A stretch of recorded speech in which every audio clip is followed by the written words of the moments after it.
Olá, começa agora o Câmara Notícia e vamos aos destaques. Comissão da Ciência e Tecnologia debate Semana Municipal do tema. Documento solicita redução do preço dos quiosques para permissionários da terceira idade. O Brasil tem a maior carga tributária da América Latina. Saiba mais no quadro O Tema É. E hoje é dia de saúde e bem-estar. Saiba mais sobre a ventosa, uma técnica muito utilizada por atletas. E por falar em atletas, hoje é dia de Você Sabia Esportes, que mostra as modalidades mais populares no Japão. E conheça um projeto que recolhe histórias de moradores de rua. Agora no Câmara Notícia.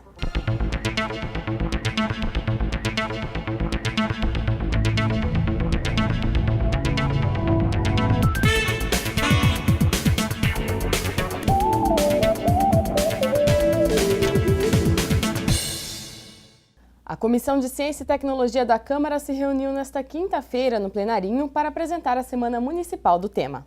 A Semana Municipal de Ciência, Tecnologia e Inovação vai abordar a política científica e tecnológica implantada em Campinas nos últimos 4 anos. O presidente da comissão ressaltou que a data traz a tecnologia para o dia a dia da população. Aliás, essa questão da semana ela é muito nessa linha, ou seja, difundir para que isso não seja uma conversa hermética, né, só de algumas pessoas ou só de um segmento, mas seja uma coisa comum e que assim possa fazer com que desperte o interesse e a participação. Durante a semana, estudantes dos institutos de pesquisas vão poder fazer oficinas e assistir a palestras. O tema nacional deste ano é o mesmo para Campinas, Alimentando o Brasil. O assunto foi inspirado na Assembleia Geral das Nações Unidas, que declarou 2016 como o Ano Internacional das Leguminosas. A cidade, né, a prefeitura, a Câmara e os demais setores, né, da ciência e tecnologia, universidades, institutos, é muito importante a gente buscar essa união de esforços, né? Essas parcerias, né? Você falou vários institutos, várias instituições, melhor dizendo, que estão parceiras aí nesse projeto, que acho que além do que ele vai promover para o segmento, né, de alimentos, né, que é o foco principal, ele é um modelo que nós devemos exercitar, né, em todas as outras áreas de pesquisa de ciência e tecnologia. A diretora da Secretaria de Desenvolvimento Econômico apresentou também um balanço de 3 edições das Semanas de Tecnologia e outros investimentos na área. Entre os destaques está a isenção de impostos para empresas de tecnologia, o programa Via Rápida Empresa, o Plano de Ciência e Tecnologia e os cursos de Gestão da Inovação e Propriedade Intelectual. Ela ainda destacou a participação de Campinas em feiras e eventos internacionais. Esse tipo de atividade é importante, né, para chacoalhar a comunidade científica, a comunidade de empreendedores e promover o encontro entre as pessoas, né, entre investidores e startups, entre governo e sociedade. Então, esses eventos também precisam ser mencionados. A Semana Municipal de Ciência e Tecnologia está no calendário oficial do município. A lei é de autoria do parlamentar André von Zuben. A Semana Municipal de Ciência e Tecnologia acontece de 17 a 21 de outubro. Nesses encontros, o objetivo vai ser popularizar a ciência entre crianças da rede municipal de ensino. Mais informações no site da Prefeitura, campinas.sp.gov.br. Um requerimento do vereador Paulo Búfalo pede ao prefeito que reduza o preço para os permissionários de quiosques com mais de 65 anos. Manter o quiosque organizado e atrativo, renegociar preços com fornecedores, oferecer ofertas aos clientes. Tudo isso os pais da Alessandra tiram de letra. Difícil é pagar os altos impostos e manter o caixa no azul. O movimento está horrível, caiu muito, né? E cada dia que passa está pior. E o imposto está muito alto, muito elevado. Do ano passado até para esse ano, dobrou. O quiosque pertence ao pai da Alessandra, que dali tenta tirar o sustento da família.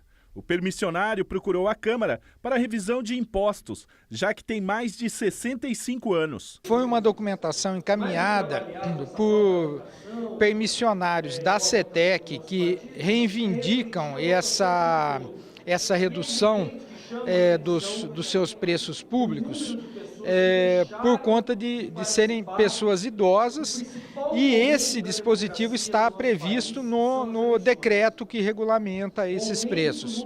E decidimos então pelo encaminhamento desse processo para uma reanálise, para que no próximo ano a empresa possa considerar, né, esse benefício também para permissionários, pessoas idosas, que são de quiosques no centro da cidade. Ter os impostos corrigidos para baixo é um alento que deve ajudar e muito no orçamento da família. Já que não bastasse a baixa nas vendas, o quiosque ainda tem servido de banheiro durante a noite. E tá muito difícil, porque a gente trabalha num lugar desse aqui, que todos os dias tem que ficar lavando, é muita sujeira. Eu acho que a gente não só paga o imposto, a gente tem gasto com produto de limpeza, a gente se sujeitar a essa sujeira aqui, né? Eu acho que é muito desumano pelo tanto de imposto que a gente está pagando. O requerimento de análise foi enviado tanto à CETEC quanto à Prefeitura pelo vereador. E o resultado que nós esperamos é que a administração e a própria CETEC acolha o pedido e faça essa redução desse preço público. A carga tributária brasileira é a maior da América Latina. Veja mais na entrevista do quadro O Tema É.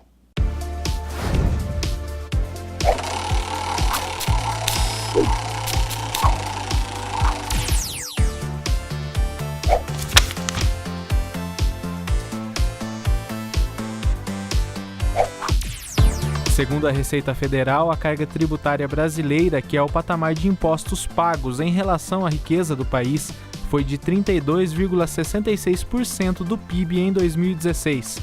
Isso faz com que o Brasil seja o país que tem o maior peso de tributos da América Latina. Para falar sobre a carga tributária no Brasil, eu converso com o professor do Instituto de Economia da Unicamp, Geraldo Biasotto. Geraldo, obrigado por me receber aqui. Muito prazer, obrigado. Geraldo, por que o brasileiro paga tanto imposto? Olha, o principal problema no Brasil é a questão da distribuição de renda. Como a nossa distribuição de renda é muito desigual, acaba os de muito pobres não têm renda para pagar, para ser tributados, né? E os muito ricos também não são tributados. Então, em cima das camadas médias e médias baixas é que recai o grande peso do ônus tributário. Do ponto de vista regional também temos problemas, como o Brasil também é muito desigual do ponto de vista regional, há uma geração de recursos em São Paulo e no Sudeste que acaba sendo transferido para áreas de menor desenvolvimento, que acabam contribuindo menos com a estrutura tributária. Então eu colocaria assim, tanto na renda quanto na distribuição regional da riqueza do Brasil, residem os principais problemas para montar uma estrutura tributária mais igualitária, que tivesse condições de ser mais justa do ponto de vista da tributação das pessoas. E onde o brasileiro paga mais imposto? Então, esse é o segundo problema, né? Como a renda tem uma tributação baixa, perto de níveis internacionais, por exemplo, na média da OCDE, a renda contribuiu com 30 e poucos % da arrecadação como um todo. No Brasil, muito menos que isso. Como na renda não dá para tributar tanto, acaba sendo mercadoria e serviço os grandes elementos do nosso sistema tributário, o que gera uma distorção monumental, porque aí você tem uma focalização muito forte em cima de uma base de incidência específica, as mercadorias todas e os serviços, e isso gera também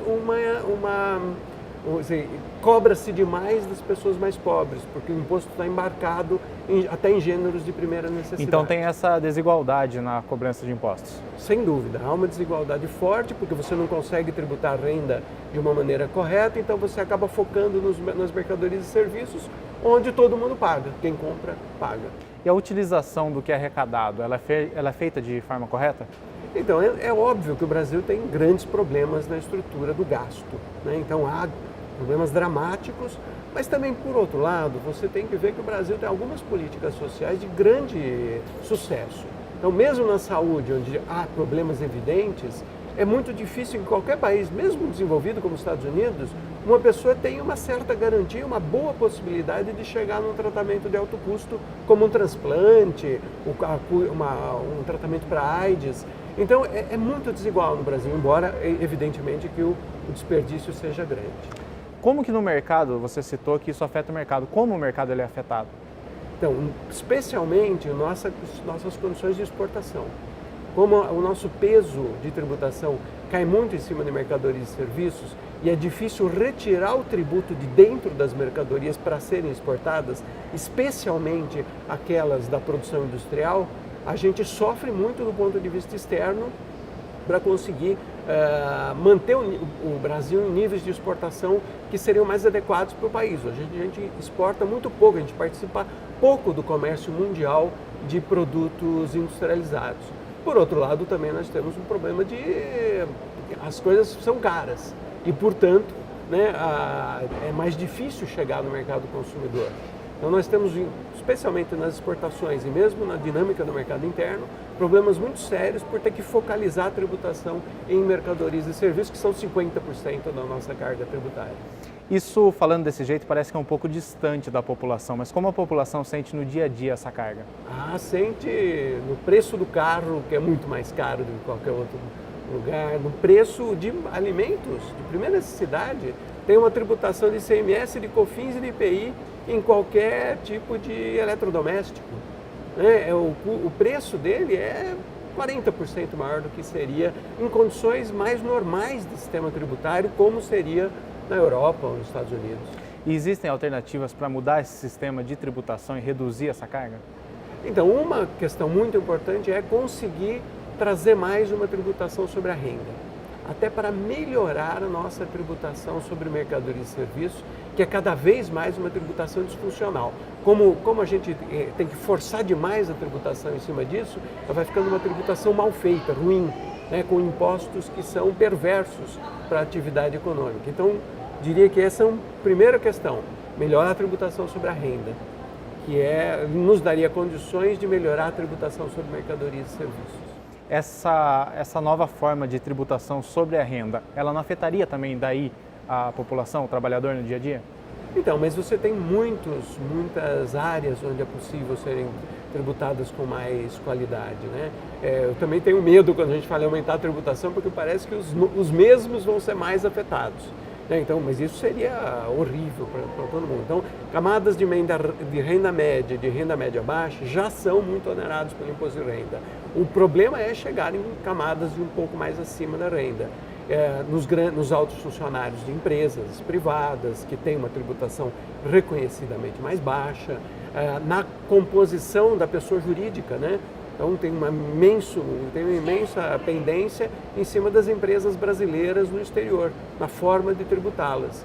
E hoje em dia tem bilhões que não são pagos, que numa estratégia um pouco mais bem coordenada, poderiam ser receita do nosso imposto de renda. Para terminar, tem como a gente tirar essa diferença de tributação que você tanto falou? Então, a diferença, ela o tributo não está isolado da atividade econômica e do mundo das pessoas. Né? Um país que tem uma tendência para ser menos desigual, ele tem mais chance de conseguir fazer uma tributação melhor. Então, os sistemas tributários europeus demoraram muito tempo para amadurecer. A gente está num processo de amadurecimento. Mas tem que colocar algumas coisas em perspectiva. A tributação sobre a renda tem que melhorar. A tributação sobre propriedade tem que melhorar. A articulação entre a tributação da renda e da propriedade tem que melhorar. A forma de tributar mercadorias e serviços tem que melhorar. E tem uma questão chave, que é a questão regional. A questão regional é hoje um entrave a que a gente consiga melhorar as formas de utilizar o sistema tributário. Então, uma conversa entre governadores, governo federal, é sem dúvida a chave de um processo de colocar a estrutura tributária num caminho que vai demorar tempo para ser trilhado, mas que precisa gerar uma estrutura mais razoável do ponto de vista das pessoas. Então tá joia, Geraldo, muito obrigado. A carga tributária brasileira foi o tema de hoje, a gente se vê numa próxima.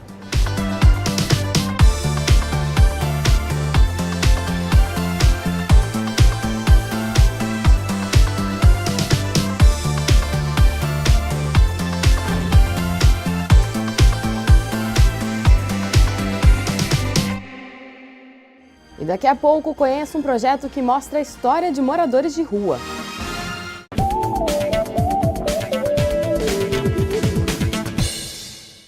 Hoje no Você Sabia Esportes vamos falar sobre as modalidades mais populares no Japão, o país que recebe as Olimpíadas em 2020.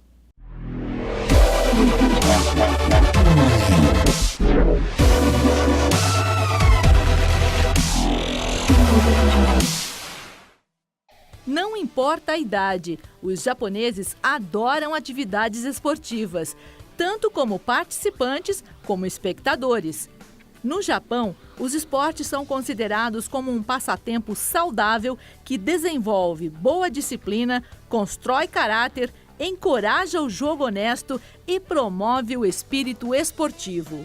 Vencendo, perdendo ou empatando, os japoneses torcem com entusiasmo pelo atleta que mostrar sinceridade no esforço durante sua apresentação. Com aproximadamente 2.000 anos de história e uma longa lista de profissionais que remetem a centenas de anos, o sumô é considerado o esporte nacional do Japão e é bem popular. A cada competição, 2 lutadores que usam apenas o colorido mawashi, aquela cinta na barriga, lutam sobre um ringue feito de palha. Um empurra para lá, outro empurra para cá e assim vai, até um dos dois tocar o chão com qualquer parte do corpo que não seja a sola dos pés. É a mais rápida entre todas as artes marciais. O embate pode durar cerca de 15 segundos. Já os rituais que antecedem a luta chegam a 5 minutos ou mais. Judô e beisebol são outras 2 modalidades que também fazem muito sucesso no Japão. O nosso futebol também é muito apreciado por lá, mas ocupa a 6ª posição entre os 10 mais populares. O futebol só passou a ser popular naquele país graças ao trabalho de um brasileiro. O técnico Zico treinou a seleção japonesa e levou o time a conquistar grandes feitos. Hoje, mesmo ocupando a 6ª posição em popularidade, o futebol já é o 2º esporte mais praticado nas escolas japonesas. E o Saúde e Bem-Estar dessa semana traz para você uma técnica que foi bastante comentada nas Olimpíadas do Rio, a ventosa. Muitos atletas da natação e da ginástica artística são adeptos dessa terapia que alivia as dores. Michel Amorim. Olá, o Saúde e Bem-Estar dessa semana vai te mostrar uma técnica que no primeiro momento, quando você olha, pode até assustar, mas quem faz garante que não dói. Você já ouviu falar de ventosa terapia? Não? Nós conversamos com um fisioterapeuta que explicou tudo pra gente como ela funciona. Então não saia daí porque além dessa entrevista você vai conferir as notícias de saúde da semana.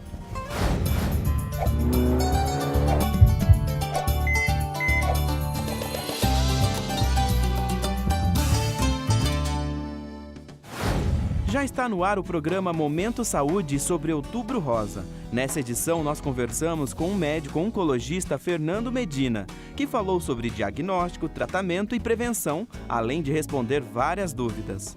Ainda falando sobre Outubro Rosa, esse mês a Câmara vai promover palestras. A primeira será no dia 18 às 2 da tarde, sobre a saúde da mulher dentro do contexto atual, e a outra no dia 20, também às 2 da tarde, e vai abordar o tema Mulher no auge da sua saúde. Então não perca, participe!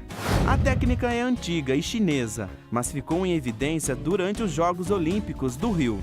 Vários atletas da natação e ginástica artística apareceram com as marcas das ventosas. O fisioterapeuta explicou pra gente como funciona esse tratamento por meio da sucção da pele. As ventosas elas podem ser aplicadas em pontos já pré-estabelecidos, ou seja, nos pontos que são dos meridianos energéticos, meridianos de acupuntura. E então é uma das opções que a gente tem de aplicar ao invés de usar só as agulhas de acupuntura. E para que ela serve? Ou para dor muscular, ou para aumentar a circulação no local, ou para tirar aderências. O Rafael procurou a ventosa terapia depois de uma lesão que ele sofreu. Quando eu era mais novo, eu lutava, eu era atleta de taekwondo e daí eu machuquei e lesionei a coluna. Após 7 anos de terapia, Rafael afirma que não dói. Na verdade, é uma dor semelhante a uma dor de uma massagem, assim. Ela não ele dói um pouco, mas é uma dor relaxante, não é uma dor intensa, não é uma dor aguda. Ele confirma que o resultado veio logo. Foi rápido, assim. Na verdade, eu tinha uma dor muito intensa na coluna e que eu não conseguia ficar muito tempo sentado, estudando, foi bem ruim. De acordo com o fisioterapeuta, qualquer pessoa pode fazer a terapia. Não existe assim, uma faixa etária específica. Qualquer idade pode ser aplicada a ventosas. Mas ficam as recomendações. O idoso tem uma pele um pouco mais frágil, então a gente tem que calcular ou diminuir um pouco a intensidade dessa sucção para não promover nenhum tipo de lesão na pele do idoso. Em ferida aberta, a gente não faz a aplicação de ventosa. A pessoa que tem algum problema maior de cicatrização ou de lesão de pele, não vai aplicar a ventosa naquela região. No caso de gestantes, também. A gente pode estar utilizando as ventosas, sobretudo na coluna, na região lombar. De acordo com Vinícius, não precisa se assustar com a técnica. À primeira vista, é algo que pode dar algum tipo de má impressão, mas quando a pessoa recebe o tratamento, a gente faz de uma maneira bem calma, bem tranquila, cai por terra esse mito de muita dor ou de aflição. E ela não é só para atletas. É para qualquer um que tiver com algum tipo de patologia, para algum tipo de dor específica, todo mundo pode receber a ventosa terapia. Ainda de acordo com o fisioterapeuta, a ventosa terapia vai além do tratamento de doenças e dores. Serve também como prevenção a elas.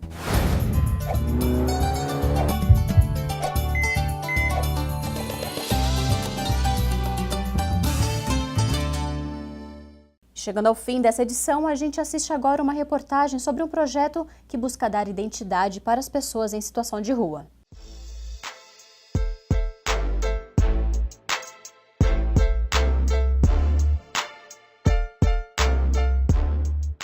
Campinas tem hoje mais de 600 pessoas em situação de rua, segundo dados da Secretaria Municipal de Assistência Social. E é comum que nos centros das grandes cidades essas pessoas não sejam percebidas por quem passa pelas ruas. E é por isso que o Campinas Invisível leva a história delas para a internet. O Campinas Invisível buscou inspiração em trabalhos semelhantes que são realizados em São Paulo e Nova York. E quem está à frente do projeto na cidade é o estudante Felipe Luna. Começou, na verdade, antes dessa ideia formal do projeto, com um senhor que era formado em Direito, morava na rua no meu bairro.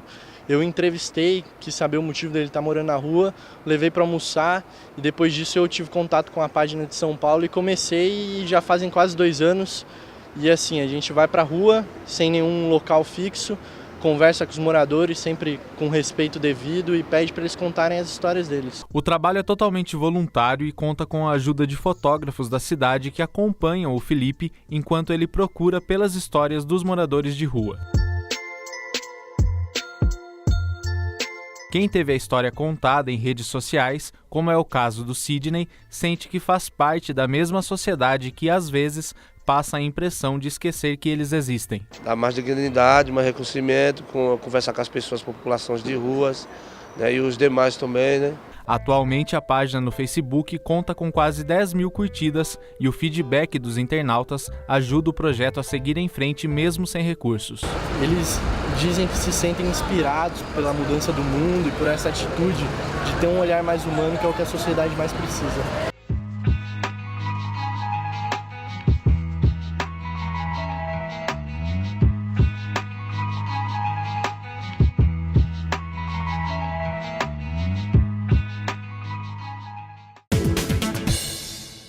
Este foi o Câmara Notícia de hoje, a gente se vê. Até!